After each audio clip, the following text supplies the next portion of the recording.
Mário Raul de Moraes Andrade, poeta, cronista e romancista, crítico de literatura e de arte, musicólogo, fotógrafo e pesquisador.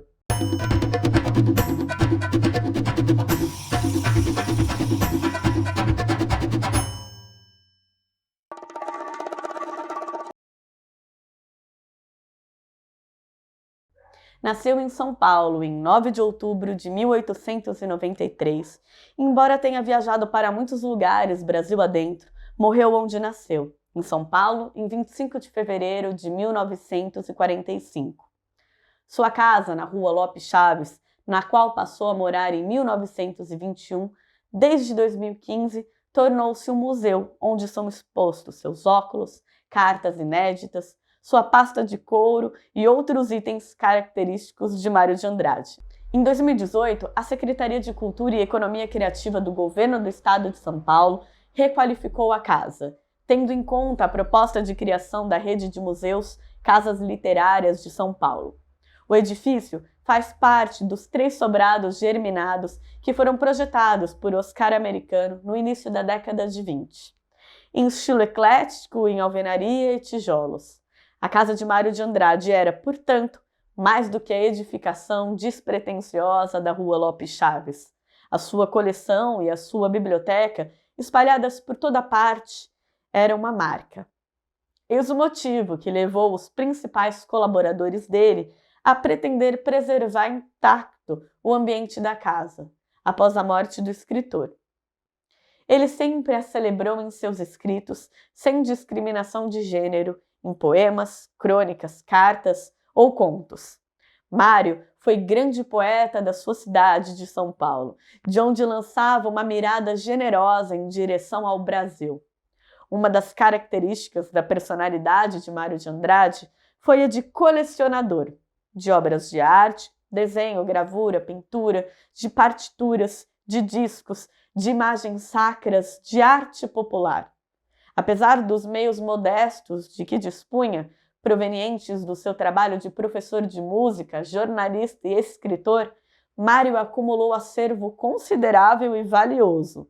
Após a morte súbita do escritor em 1945, ensaiou-se criar a Fundação Casa Mário de Andrade, entidade que preservaria, unido, o edifício e a sua valiosa coleção.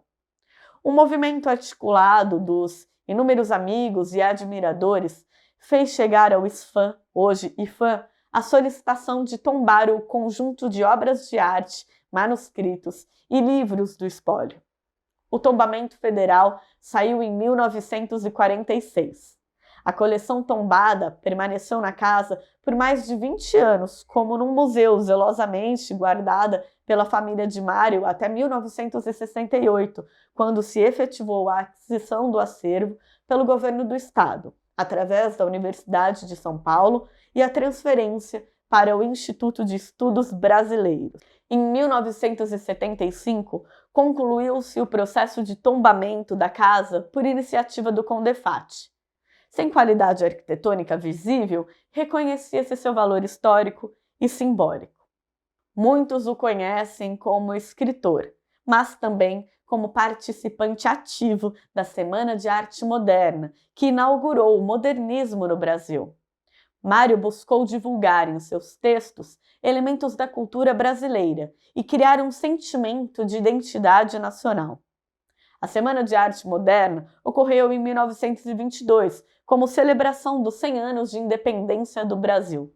Para sacudir o conformismo moral, político e estético que predominavam em São Paulo, um grupo de jovens artistas, escritores, músicos, escultores, pintores, patrocinados por elementos da elite econômica e cultural, encontraram ocasião de exibir suas inquietações anticonformistas sintonizadas com a renovação que se praticava na Europa.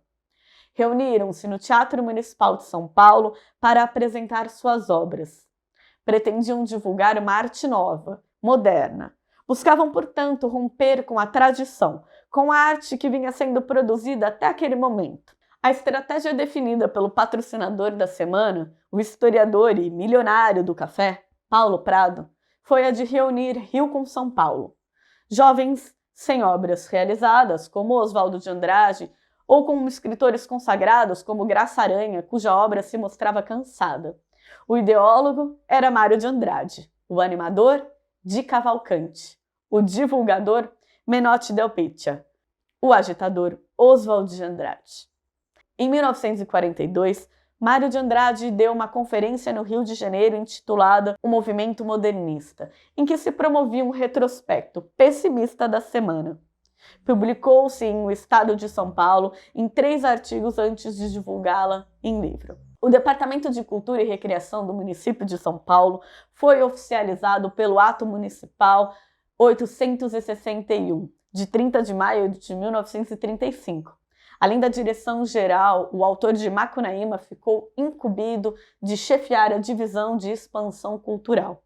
O Departamento de Cultura foi pioneiro no campo das políticas culturais no Brasil. Seus objetivos e atribuições eram ambiciosos e, de modo geral, consistiam em democratizar a cultura e a educação e desencadear ações relativas à saúde pública e ao lazer.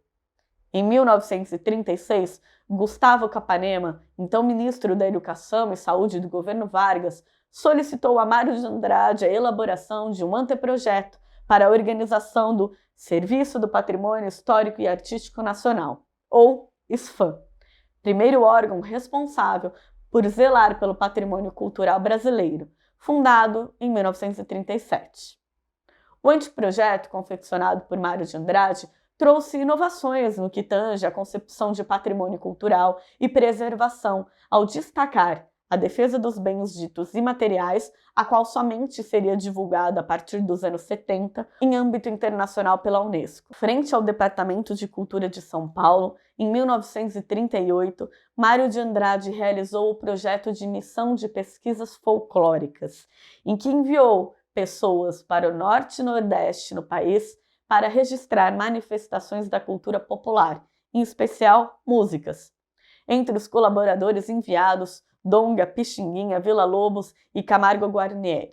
O material resultante da missão é extremamente valioso e numeroso. Só em música resultou em 115 discos: coco, carimbó, babaçuê, cantigas de chegança, bumba meu boi, embolada. Um material tão extenso que só foi inteiramente organizado e catalogado muito depois da morte de Mário.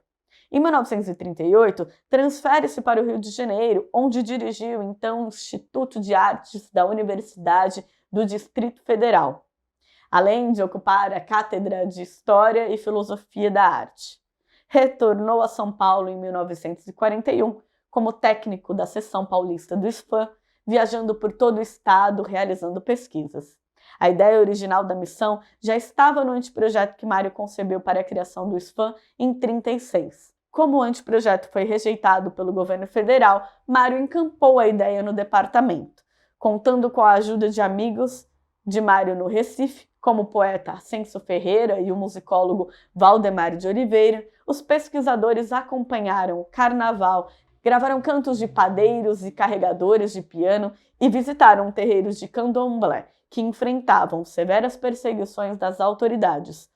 Alguns tambores apreendidos pela polícia foram doados à missão. Depois, seguiram para a cidade que Mário jamais visitou, Barão do Rio Branco, hoje Arco Verde e Tacaratu, no sertão, onde visitaram também aldeias pancararus. O trabalho de Mário revelou um universo da música brasileira que não estava tão próximo do Brasil como um todo naquela época. Descobrimos com as missões a riqueza do repertório e refinamento de possibilidades vocais que existem pelo nosso país. Um universo interminável e muito presente. Às vezes, na cidade grande, a gente tem a impressão de que o que foi encontrado é coisa de museu, mas não é. É muito vivo, até hoje.